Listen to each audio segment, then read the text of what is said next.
थोड़ा side हो. Now we have a patient who's 65 years old. The lump in the right leg fossa is just marginally growing. When it grows beyond the leg fossa, it goes in all directions. So it is going marginally into lumbar region, and it is probably intraperitoneal in the part weak Retroperitoneal. Now, if there is no light.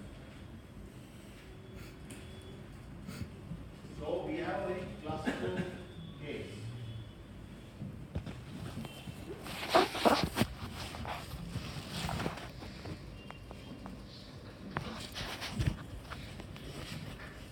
This is where your lump is. Am I right? And moving in this axis.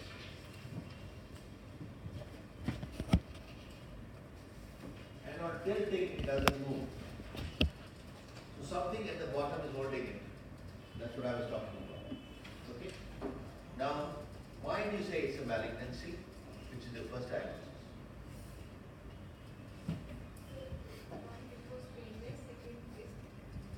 Why?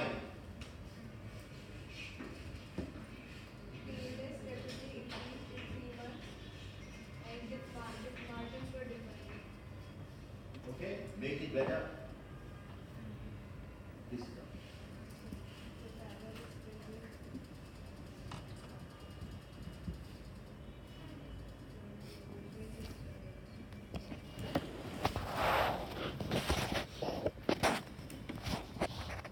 History of weight loss ली थी हमने. We're only asking people to make it better. नहीं ली ना. हमने ली नहीं ना weight loss की history. लिखा है. Well, I mean, probably we are not in sync, so you're not understanding what I'm asking. Points in history and points on examination. Whether it is hernia, abdominal lump, thyroid swelling, a breast mass, whatever. When you're asked this question, the answer is standard. There are points in history and points on examination. Now the points in history start with the age. 69-year-old female. There are points in history.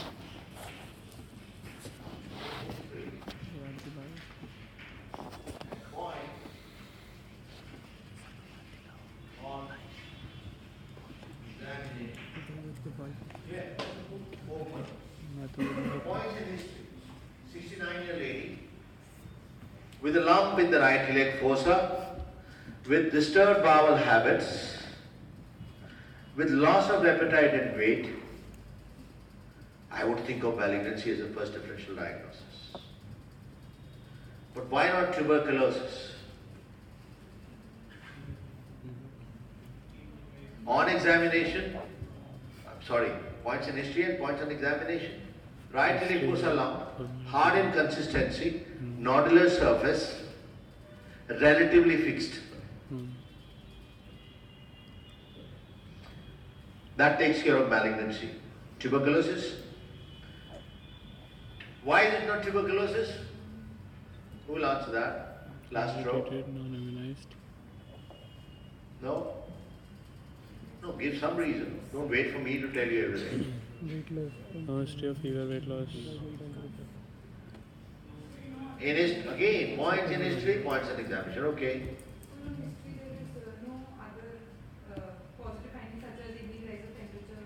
You know, these are all put together as no constitutional history, right? No constitutional symptoms like universal temperature, night sweats. What else? Pain. What is happening? Anything else? नहीं आएगा. When I asked from the answers to better.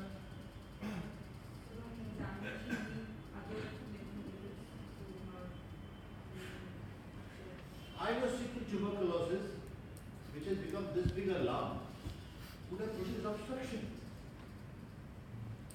The sting would be still not so wide, cecum is wide. So points in history, points in examination. No constitutional symptoms. There is a history of contact and also a history of treatment for tuberculosis in the past. That doesn't make her a tuberculosis patient for life. There is a possibility. If you want to count in favor of tuberculosis, you can take that past history as relevant. But for such a large tuberculosis of the ileocecal region, the classical presentation of ileocecal tuberculosis is constitutional symptoms with alternating constipation and diarrhea, with the usual contact history with tuberculosis. Okay?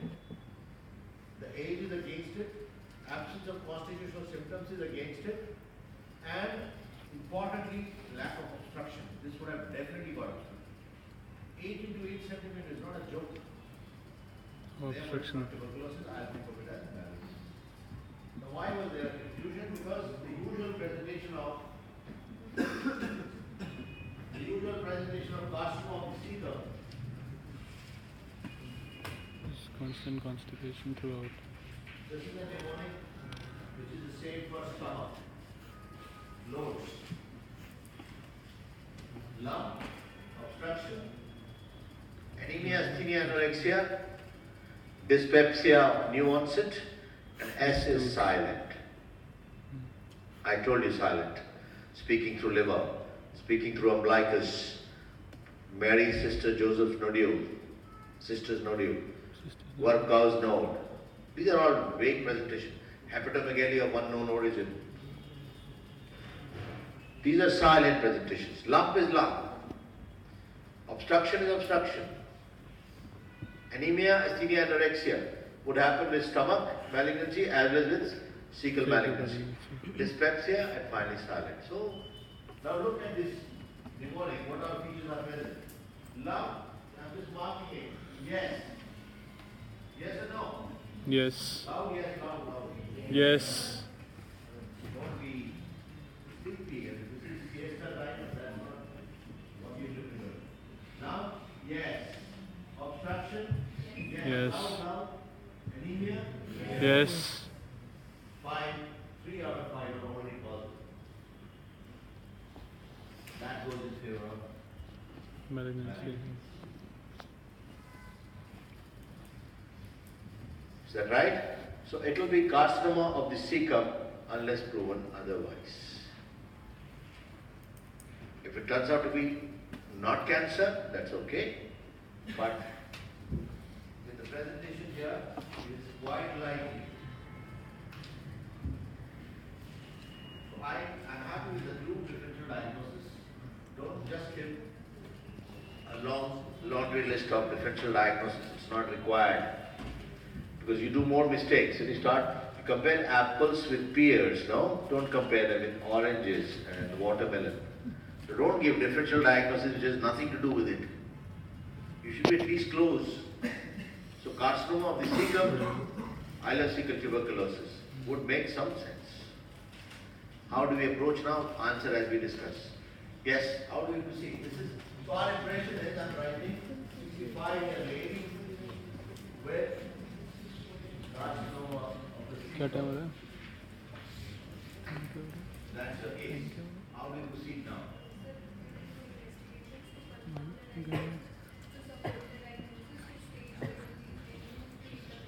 Give her a big round of applause. Confirm, support, stage, and treat. This applies to all cases.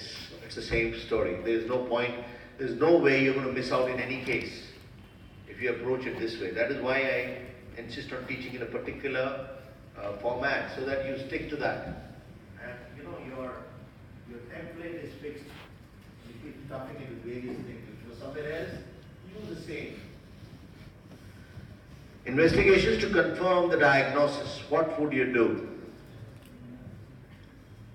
Let's start from somewhere else. How do you take biopsy in this lady?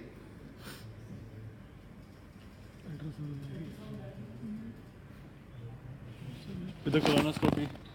If at all you need a biopsy, you do with colonoscopy. But before that, suppose you put in a colonoscope and you find the colon was all normal, this growth is outside the colon. You just had it. You can't tell the patient, oh my God, I didn't know it is not even in the colon. So therefore, first of all, find out the organ of origin and use what is the stethoscope of a surgeon. Ultrasound. Non-invasive first, invasive later. Every time you're investigating should be non-invasive first. So I'll do an ultrasound abdomen. Now when you do an ultrasound abdomen, you can make out that it is in the C-tower. But you don't do ultrasound guided FNAC here. Why?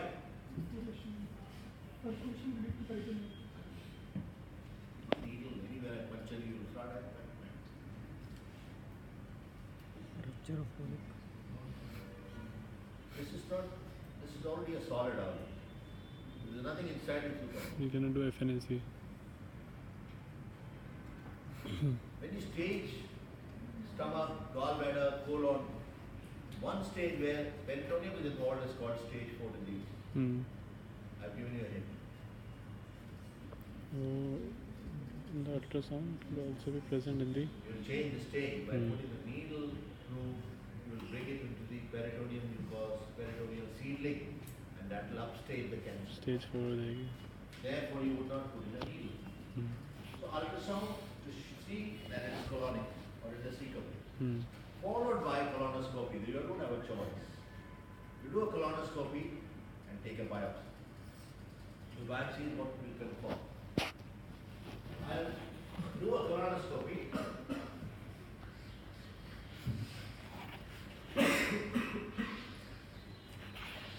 And I'll take a biopsy. What is the other advantage of colonoscopy? One is biopsy, and the other advantage. Very good. It will pick up synchronous lesions again. Please sit down. Not only that, it can also pick up polyps, papillomas, other growths.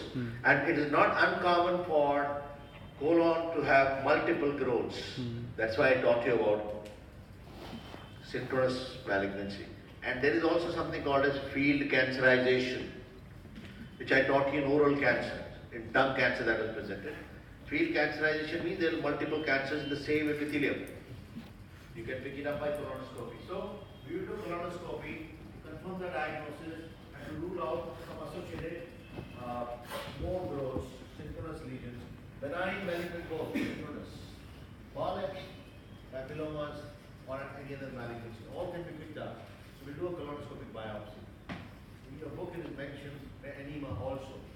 Now, barium anemia is only done when you cannot do colonoscopy. And you cannot do colonoscopy only when the colonoscope is big for that area to negotiate.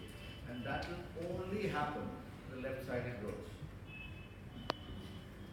So you can do colonoscopy most. Where you can do colonoscopy, barium is not done. What is the advantage of barium over colonoscopy, generally speaking?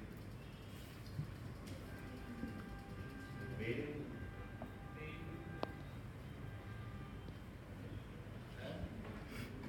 So reduce chances of post-interventional strictures. Reduce chances of post-interventional strictures. First of all, barium anemia I am not recommending. You do air contrast anemia. That is, you push air along with the dye with barium. Air takes the side walls, and this becomes a contrasted side. Air is black, contrast is white. So you can pick up very small lesions. That's an advantage of double contrast or air contrast anemia. You push in air with it. But the risk is no anemia or barium study is done in any patient who's got obstruction because it can cause perforation. It can cause perforation. And what would be the mortality of barium leaking into the peritoneal cavity? 90%. More than 90%. 90%. Actually, it is 100%. Which is more than 90%. It is not to be done. We will not do acute intestinal obstruction any barium study. The other disadvantage of barium study is that if you are planning a colonoscopy after barium study, the barium takes about 3 weeks to 3 to 4 months to go. It will not be white. You won't see nothing. It will be a white wash. But there is one disadvantage in colonoscopy. What can be that?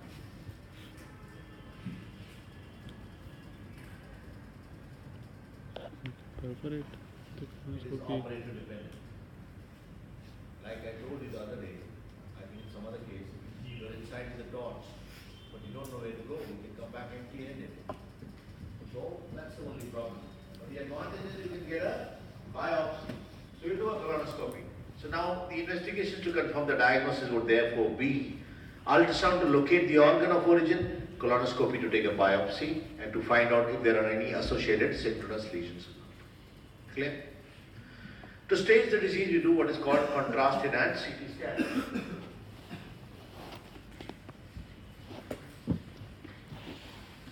CECT. You introduce contrast through blood as well as through the colon.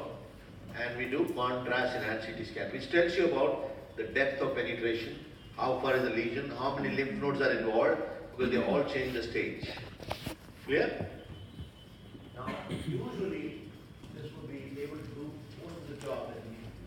Then you need to study for some markers. Suppose you have sent a biopsy and it comes out to be positive as, say, moderately differentiated adenocarcinoma.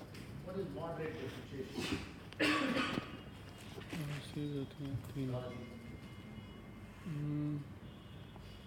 Quantity differentiation. Increase in NC ratio. क्या थी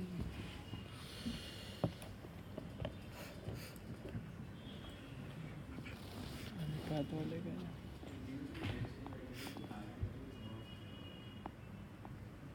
You want me to teach you pathology now? Broder's classification in Robbins, that's which is based on differentiation.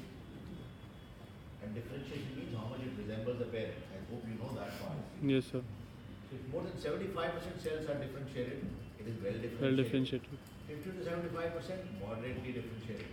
25 to 50% poorly differentiated. Less than that, and aplastic. It's as simple as that. When you hear this now, you shouldn't be shocked. You should be flabbergasted what happened. So, the moderately differentiated adenocarcinoma has come on histopathology.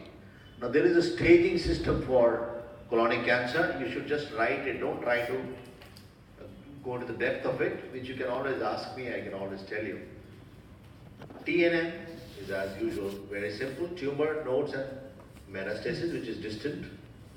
Where does colonic malignancy usually go? Where will it metastasize? Liver, mostly liver, then same, two L's and two B's. Why are you getting confused? Liver, then lungs, brain and bones. So you would try to do the metastatic workup now, which is the third part. And that would mean get the ultrasound of the abdomen, which you're doing already, find out about the liver metastasis, ascites, and suppose you've done ultrasound and you find there is ascites, there are multiple metastasis on the peritoneum, then you don't need to do CT because you know it's already a late stage. And then you can do an ultrasound guided FNAC also because you don't change the stage because patient needs some evidence before you put the patient on chemotherapy. Otherwise the treatment of choice, including palliation for colorectal cancer, is surgery. Is that clear? What did I say?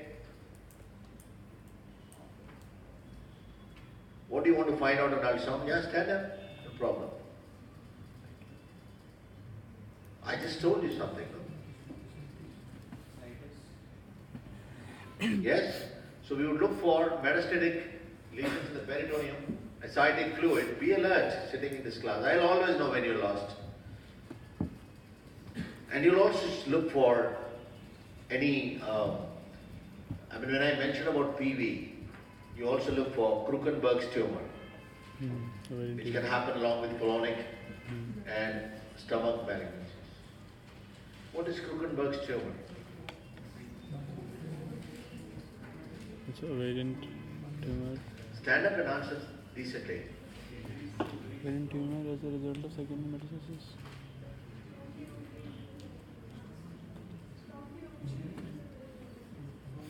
From the ovary to the peritoneum. The peritoneum into That the would be ovary. reverse Krukenberg's.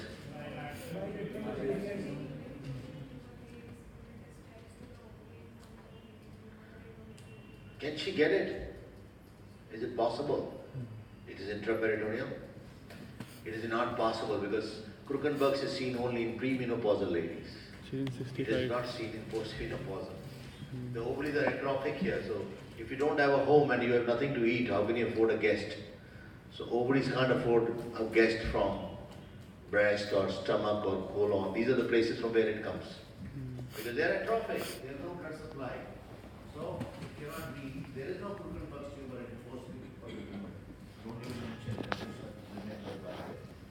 Coming to the, we've done colonoscopy, we have done ultrasound down already. If you find an ultrasound, it's a metastatic disease, you don't need to do all those fancy investigations. Now comes the treatment. I told you, the best treatment is surgery.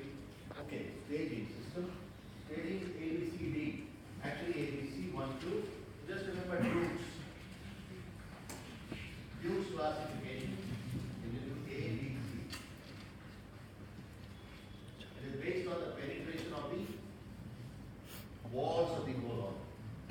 And actually, it is divided into 1 and 2 based on whether it has gone beyond the boundaries and into the adjoining organs, etc. But I'm repeating, the best palliation also is surgery. So one more investigation which you do is tumor markers. Which are the tumor markers you do for colorectal cancer? Somebody loudly, you're down today. Don't be, never ever, when you're present, be alert.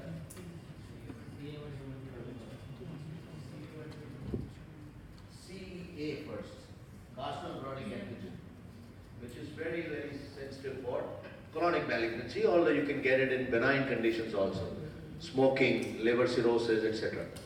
And then CA1? 25.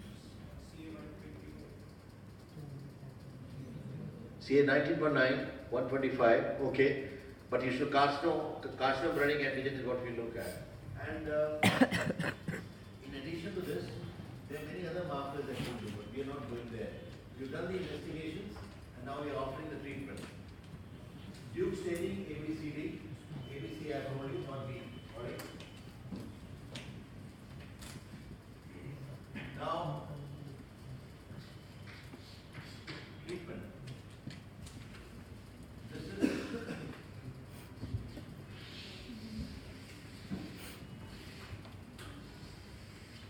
before I get into the treatment, I would like to tell you a few things which are separate for the right-sided growth and the left-sided. That's how we divide colonic malignancy, right and left.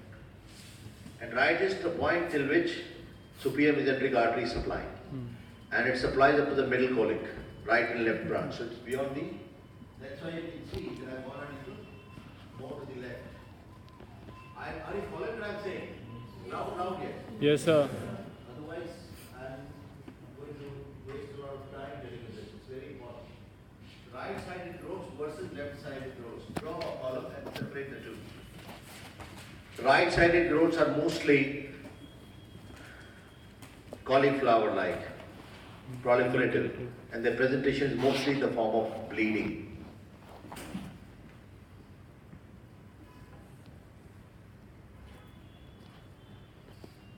They therefore produce melena. How is melena produced? There is no acid habit in here. Somebody was saying, no acid here. It's colon. But by the action of bacteria, because it takes time, the transit time is increased. So bacteria act on the blood, make it black, and that's how it happens. Clear? So right-sided growths will be associated with melena. Left-sided growths are usually stenosing. These are cauliflower. These are stenosing. Stenosing means they're narrowing down. A classical presentation is obstruction to the hard stool. So there is increasing constipation, spurious diarrhea, fresh bleeding if at all, not melena because it's closer to the rectum. The right-sided growths, most commonly, as I said, the presentation you understood, usually in the form of a lump, obstruction, anemia, asthenia, anorexia, dyspepsia, and silent, which I've already told you. That's mostly the right side. Left side is usually increasing constipation with spurious diarrhea with fresh bleeding. Right side with melena.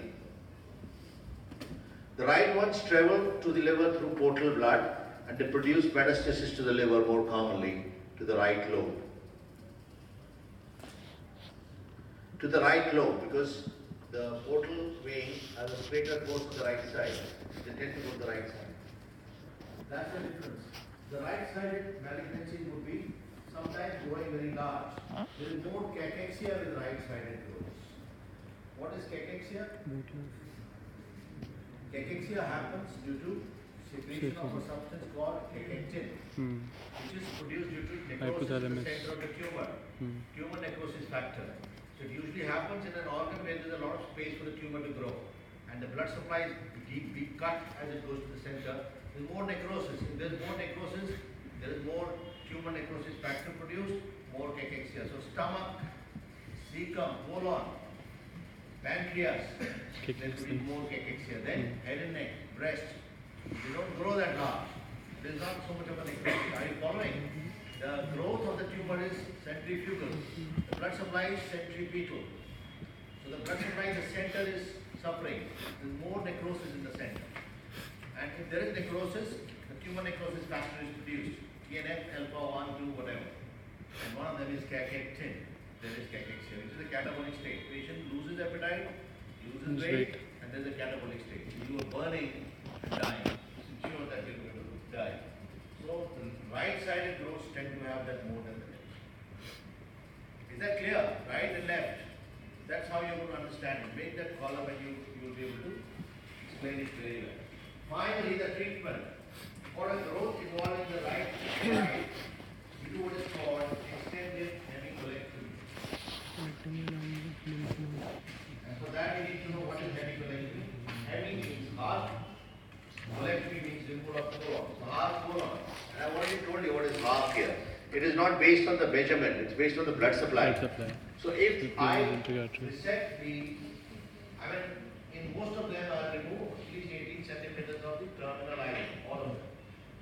Because this is supplied by ileocolec, which is a branch of supreme eccentric. right colec is here, middle colec divides into two.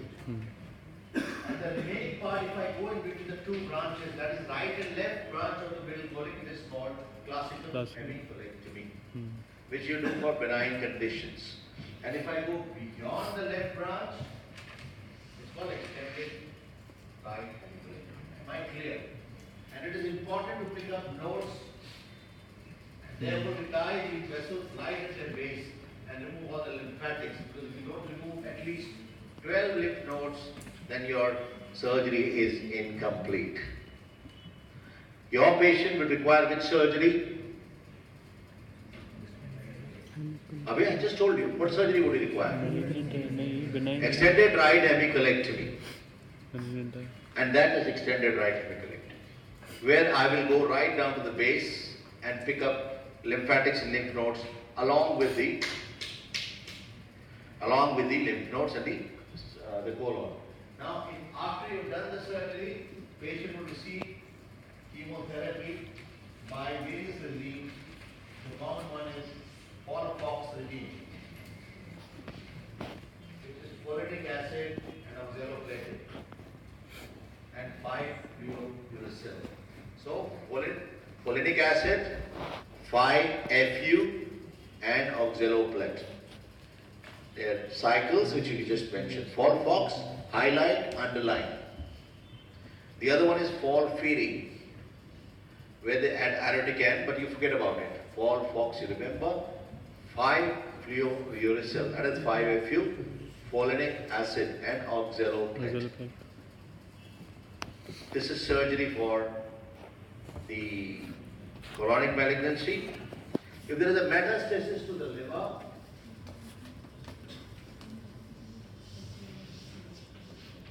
I'm completing.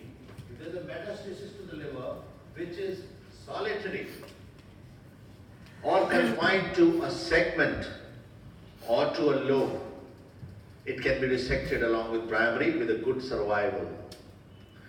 This is the only malignancy where removal of metastasis is recommended. Metastatectomy. So if you put my answer would be, patient has metastasis to the liver, so what would I do?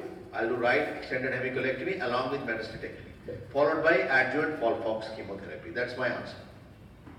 If there's no metastasis to the liver, you won't do it, naturally. And which metastasis to the liver should be done? Confined to a lobe, confined to a segment, confined to one side. If bilateral, all over the liver, then you cannot do it. So what can you do in that case? Remember, metastasis in the liver spread through portal vein. They travel through portal vein. But they live off the hepatic blood, because oxygenated blood is in the hepatic artery. So for traveling they use venous blood, but for living they use arterial blood. So what do? I do embolization of the hepatic artery. If I do chemoembolization of the hepatic artery, the lump will shrink because the blood supply is gone. So you starve the metastasis to death and also give chemotherapy there, so that's one way of achieving it. So I've given you 5 options. Surgery, which is right hemicolectomy and right extended hemicolectomy, along with metastatectomy if the patient is preserved, along with chemotherapy in the form of Folfox regime. There is a mutation of KRAS gene which people study in colorectal cancer. If the KRAS gene mutation is present, they also add targeted therapy like bevacizumab, etc. So you can just write it if you want to score a distinction. Any questions? Anybody? Yes. Loudly.